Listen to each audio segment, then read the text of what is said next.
Hey everyone, welcome to the BetSperts Golf Butterfield Bermuda Championship preview with my friend Andy Molitor. We got some golf to talk about this week, man. I'm fired up for this field, for this event. It's just going to be just absolutely riveting stuff. How are we doing?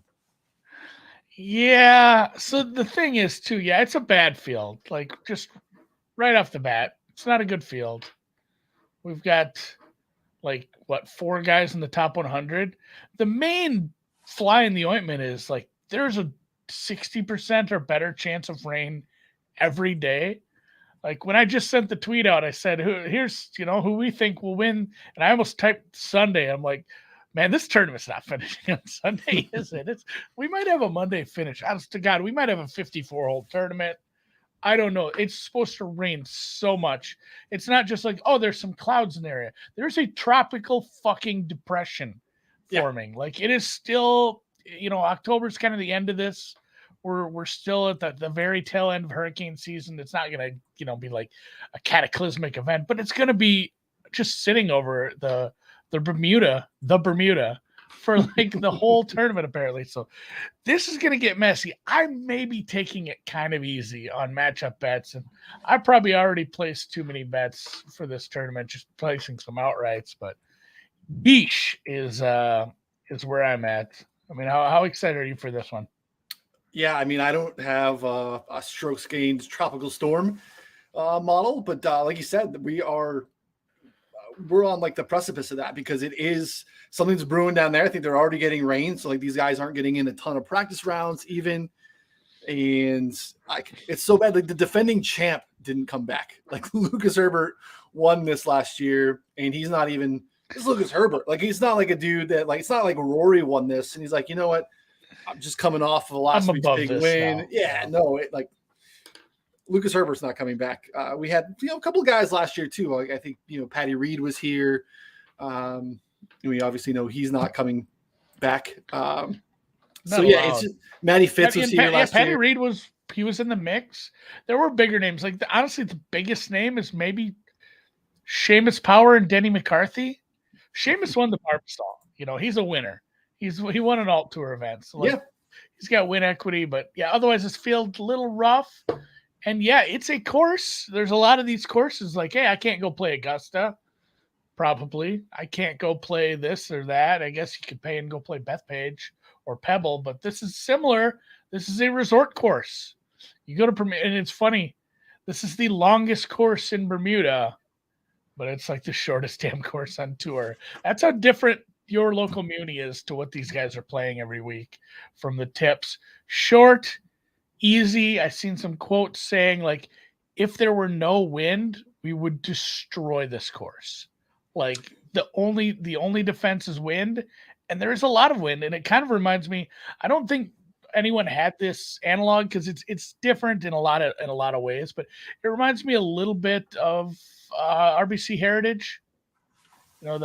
Why can't I think of the name of the course? The lighthouse? Harbor Town. You're muted. Oh, Harbor Town. Maybe. I don't know. You're just moving your mouth and I can't hear you now.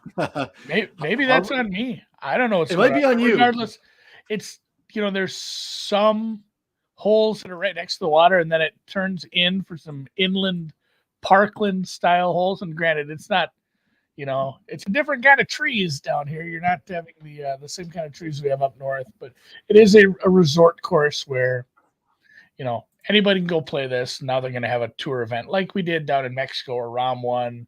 That was an easy tour event. And like the 1 year, the winner did shoot 24 under because the wind wasn't so bad.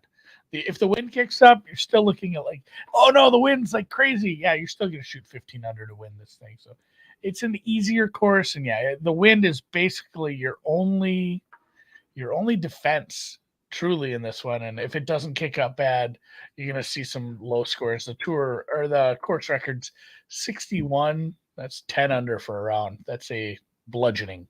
Yeah. Can you hear me now? Yeah, I can hear you all the time. I was just fucking with you. No, I'm kidding. You. I couldn't hear you for a moment there. It's funny. Harbor Town is the course you're. Yeah. I didn't want to Google it. Yeah. As you mentioned, we have. So this is our fourth year here. We had the first year minimal win, and we had Brendan Todd go out to 24 under and take it home. And a very different last couple of years where you mentioned the wind and round by round and it's like hole by hole. It's not a common thing too. Like Taylor, our boy Taylor Pendrith probably would have won here last year. Had like I don't know, he was flirting with like 60s, like 60, not 60s, but like 60 here. And then just, absolutely, got into the wind in the end. And I think put an 80 up in the final round and just, it's a very, very unique place. So bad field, no strokes gain data, easy course with very little predictability because look, I know that we have some people that we think are profile better as wind players. We have some Europeans that play maybe a little bit more in the wind than some, Americans do because you just have that link style and some of those things. We just don't have a lot of sample size of wind play to be able to say confidently that this guy is better in the wind or like he's good in the wind, I guess. Right. So it just gets, an added level of noise here in handicapping this. And because you said too, like the board, we're looking at literally Denny McCarthy, Thomas Dietrich at the top of the board. That just kind of tells you where we're at. We've been dealing with a lot of like guys sub 10 and guys sub 20, and Denny is at like 16 or 14 in some places. And very, very, very, very difficult to tell yourself that you're getting in good, taking a Denny McCarthy sub 20 in a field where I feel like anyone can win. And that's kind of been indicative. There's been no form. Like look at the winners. You had, you mentioned just a second ago, Brendan Todd came in. He had missed like 3 or 4 cuts in a row. I think then it was Brian Gay. He had missed a bunch of cuts.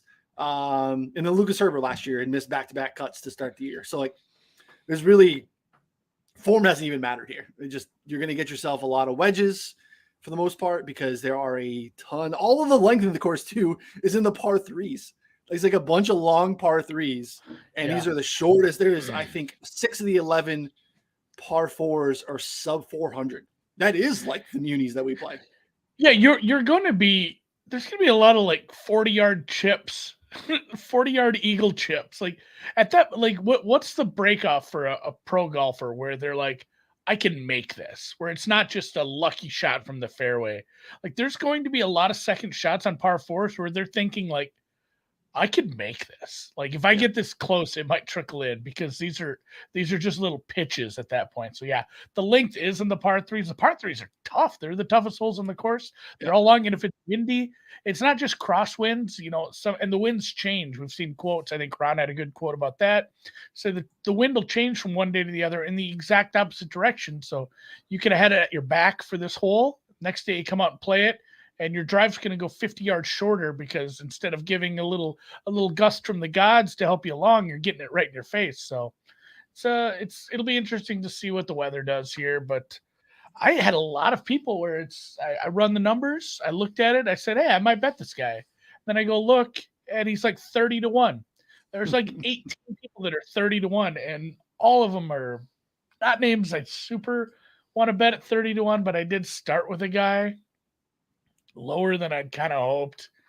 And truthfully, part of this was just the fact that he's taken steam at some sharper books, but this one feels bad. This feels bad to bet a 30-1 at this event. Nothing I bet is even close to this low of a number, but Patrick Rodgers popped every which way but loose. He hasn't done anything wrong form-wise. Like just everything is fine with this guy. Like he should be one of the favorites here. He should probably be 20. He's fine on Bermuda. He's fine. His form is fine. He was top 20 at the Zozo. I think he's played well in other events like this. He was 10th at the Mexican Open. He's done, 4th at the Bermuda last year. He's done well in these Carribean / tropical events. So the fact that he's like 18-1 at Bookmaker was the decider here. Cause I'm like, I wanted to bet him, and it's 18-1. I just laughed. I said, no fucking way. But then I said, if I find like a 30 or a 33, I will go bet him somewhere else and I will add him to the card. And I was almost, as I switched tabs and looked, I was almost hoping that I didn't find a 30-1 so I wouldn't have to bet Patrick Rodgers. But he is my chalk donkey play of the week of the year right now. Still available on DraftKings too in domestics if you're looking to get down on Patrick Rodgers. Yeah, it was the same thing that I had. It's just a guy that I actually do bet often because I do typically gravitate towards a handful of guys. And I'm like, son of a, it's 30-1. Down to like, 28 in most spots too. It just is tough sledding. There's just a couple of spots too where, long-term stuff he should profile well. And I think that's actually the best way to, at least for me, I think in this, because it's so hard to predict. Whereas I'll spend a lot of time mostly looking at, dialing back, and I'll look at different waves. Well, I'll start with maybe 36 rounds, or then go out to 50, and then look even more recent, like the last 20 rounds played.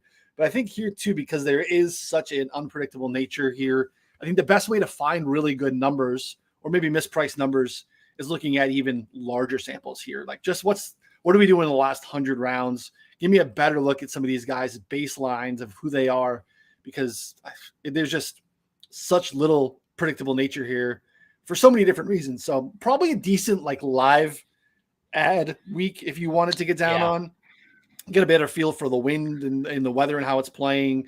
Maybe there's weather advantages in that too. So I have a pretty light card. Actually a guy that I thought you'd probably be on, but I went down the Adam Long path here because I thought the Adam Long number was. I was so close. Close. This is basically my first guy off the card that didn't make it. I just thought that Adam Long at 50 is, there's 33s out there in some spots. Just again dialing back past 100 rounds. I have him fifth. Like really, actually have him first in the field in short par fours. Great, seventh in proximity from under 100 yards. So talking about some of those, short little wedges. One of the best putters in the field. I have him second here. Again, just we're going to kind of need it. If the weather's clear, you're going to have to score because we've seen, again, 24 under and then 15 here. Even in the weather years, 15 is where we're getting. So it's nothing that he does particularly poorly. Greens and regs, solid, good drive percentage. Off the tee's tricky here because we've seen leaderboards where, you have the Brennan Todds and the Brian Gays, and then you had the Taylor Pendrith who almost won here. So like, I don't know. It can be really noisy. I don't think you need to like really lock into fairways gained or, good drives or bombers, because I don't know that there's anything that's been really predictive at all so far. So no problem with Long at 50. Pretty light card for me, but that was a guy that I thought would be on your card as well. I know Ron got it here too. So, and shout outs to Ron, by the way. Ron crushed FanDuel in the DFS streets. I think we might have a FanDuel show on Wednesday. Ron's got some personal stuff going on, so no DFS show today, but I think they're doing that on Wednesday. But all the good stuff can be found, all his models, putting models, approach models, off the tee models, and then his final stuff, all in our subscriber Discord for $1 a month. If you enjoyed DFS, Ron has started to fall in love with playing over at FanDuel a little more compared to DraftKings, and he banked a $5,000 little winner over there the other day, which is nice.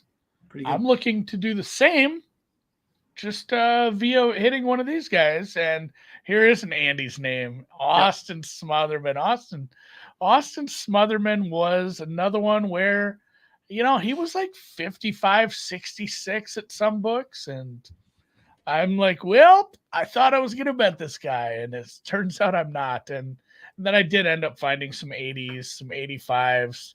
He's another one too that I've bet quite a few times. I think some maybe Smotherman and Svensson, those two like peas in a pod for me. Smalley, LBSs, Smalley's in there too. All the S's. Yeah, pretty poor numbers relative to his other putting on Bermuda, which scares me a little. But I don't know. Like just looking back, he did. He played this last year. Missed the cut. Like it's hard to take some of that because that was like maybe his second tour stop ever. I think coming off the Korn Ferry graduate, whatever he did, however you make it from that level to this level. He played okay in Puerto Rico, so he doesn't have great results like I had with Rodgers on some of these tropical courses, but he's just kind of checking all the other boxes for me. And he's a big, big number. So Austin Smotherman, decent, just decent form.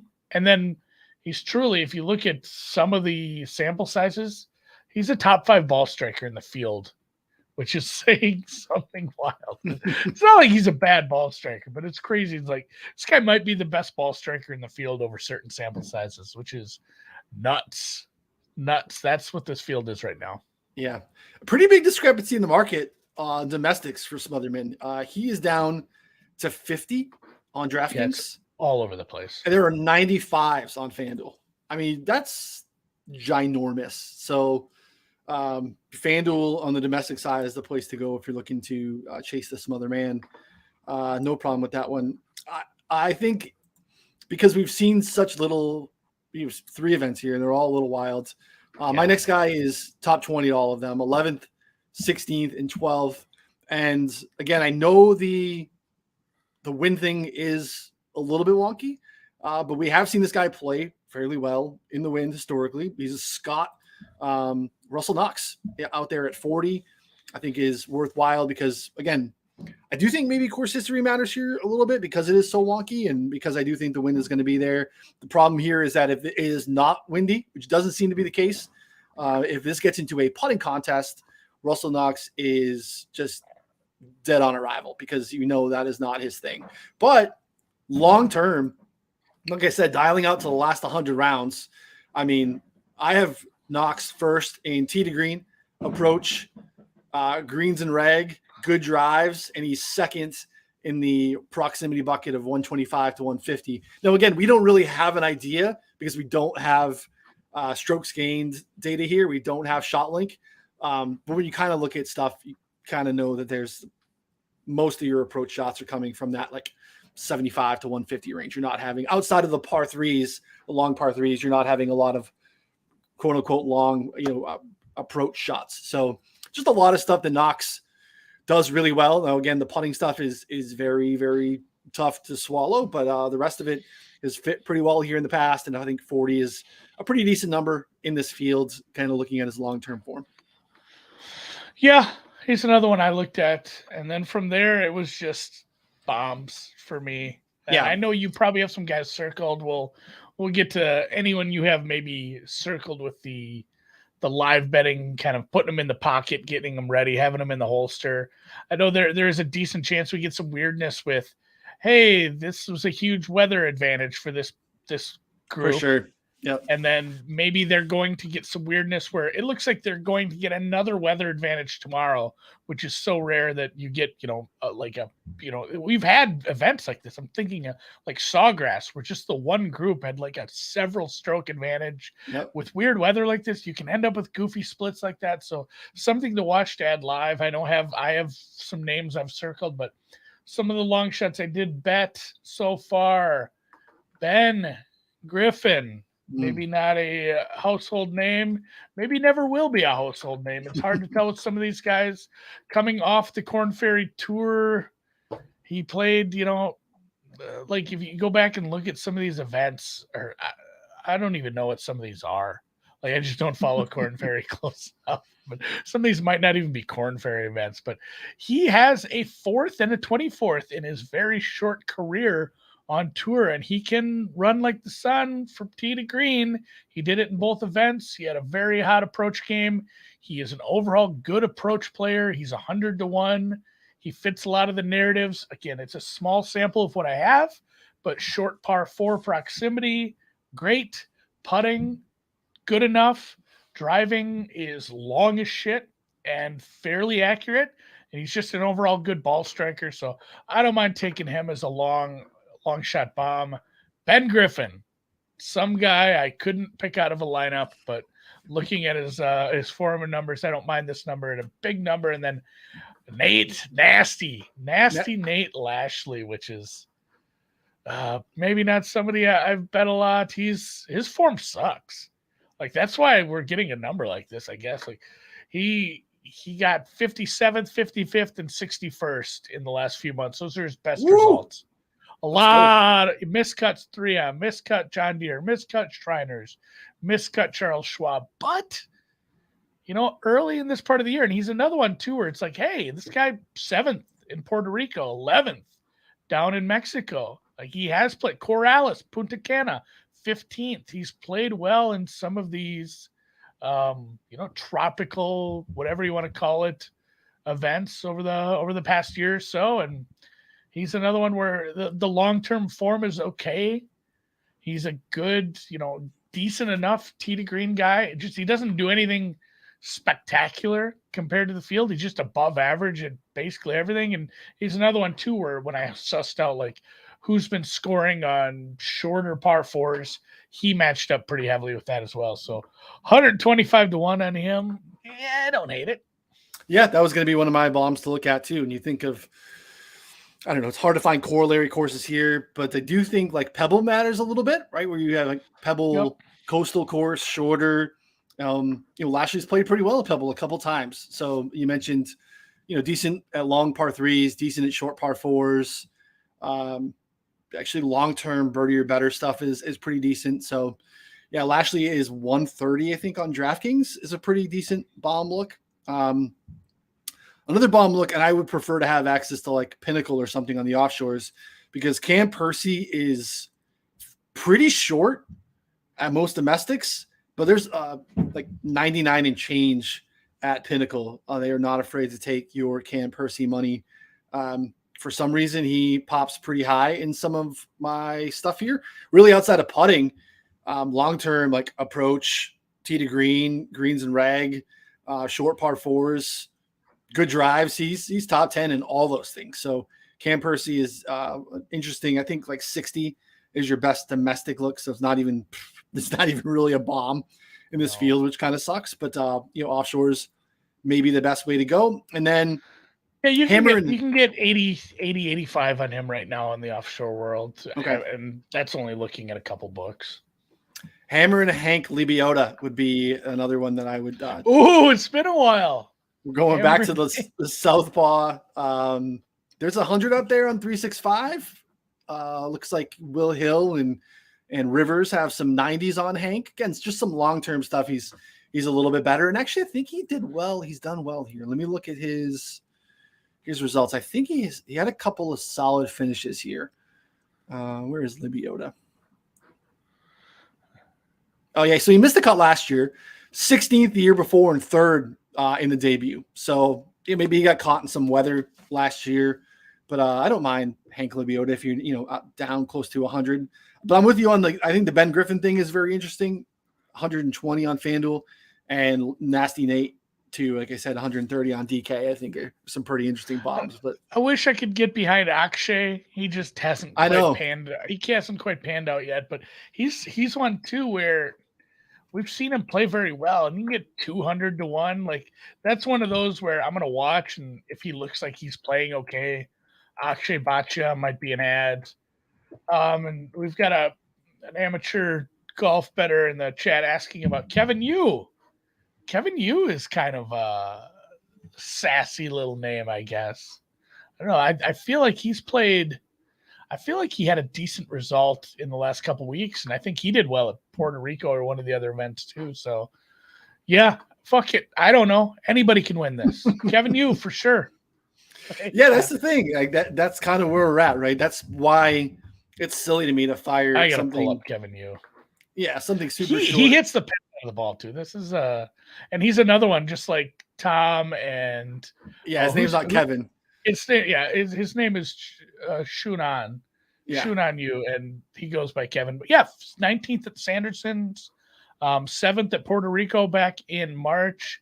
No, he's mostly Korn Ferry, but I guess Korn Ferry Championship wasn't a great result, 49th, but played at the Shriners, so he's a tour level guy now, just cranking him out. Kevin Yu, maybe I'm gonna have to place a small top 20 on Kevin Yu just because I sat and took 2 minutes and talked about him now. Looks like he's not a good putter. It looks like Bermuda is his best putting surface though, so it's okay. Again, we have really small sample sizes on this guy, but yeah, like I said, I think that's probably the best way to approach this week is deep down the board. If you want to take a couple of flyers pre-tournament, it's kind of what I did. And if you want to get some action here, I would think probably live would be your best bet because we can see drastic swings here. We don't really see some of the swings here like we've seen in the past in a typical event. Like you don't see 12 to 15 strokes from round to round with tour pros very often, but you see that here As I mentioned, Pendrith. I think Sahith had like a very drastic one round to the next round because of weather here last year too. So like these things happen, and this is probably the best place to wait, go deep, and maybe go live. So I can get behind Kevin. That's why I only bet the 4 outrights, because I probably will be doing some live betting action on this one. So, anything else, Ryan, before we call it a day? And Butterfield, just real quick anecdote. Grew up in a very small town, and eventually the town was too small to support its own sports team. So they did the consolidation route where your sports teams are in with the school next door, and that town was called Butterfield, and it had a chicken plucking factory or something. So the town didn't smell good, and it was way smaller even. And the kids from Butterfield were weird. So like Butterfield just has a negative connotation for me all my life. Like the baseball field was over there for baseball. We had to go to fucking Butterfield. It was like 7 miles away. Hate that town. I know some nice people from Butterfield, but not my favorite. Not my favorite name for a tour event. Let's work on that. Turns out it's some fucking financial institution. So weird that they have a bunch of money. This event, too big to fail. But I had the same situation. I small town. We shared with hopefully there's never a Berwick the Berwick Open. So it was on a small town in New Hampshire. Berwick is actually across the border in Maine.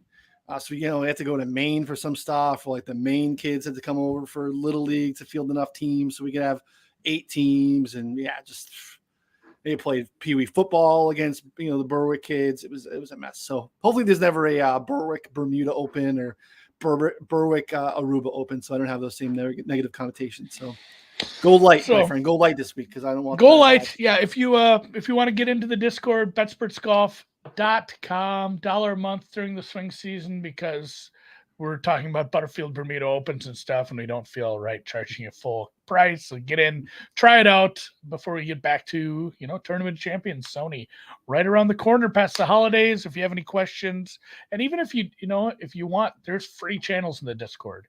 You can go join the Discord. Hit me up on Twitter if you want a link. You can ask golf questions, talk to other people who are betting golf. Get in there if you want.